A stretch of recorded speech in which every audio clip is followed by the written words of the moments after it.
बिस्मिल्लाहिर्रहमानिर्रहीम। 1 cup cooking oil लें, 3 fine chop प्याज शामिल करें, ट्रांसप्लांट कर लें।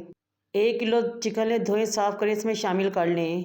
5 मिनट तक भूनें। 1 बड़ी इलायची, 2 छोटी इलायची, 5 से 6 लौंग, दालचीनी का एक टुकड़ा डालें, भूनें, फ्राई करें। 1 टीस्पून फाइन चॉप अदरक शामिल करें और फ्राई कर लें। 1 प्याली बीट गई दही शामिल करें, अच्छे तरीके से मिक्स करें। 1 टेबलस्पून नमक, 1 टेबलस्पून धनिया पाउडर, 1 टीस्पून सौंफ, 1 टीस्पून सफ़ेद मिर्च पाउडर, 1 टीस्पून जीरा पाउडर शामिल करें, मिक्स करें और कवर करके छोड़ दें पकने के लिए। दही का पानी खुश्क हो जाए तो 1 कप दूध शामिल करें, अगेन मिक्स करें और कवर करके छोड़ दें पकने के लिए। दूध का पानी खुश्क हो जाए तो अच्छे तरीके से भुनाई करें। चिकन गल चुका है, फ्लेम दम वाली करें।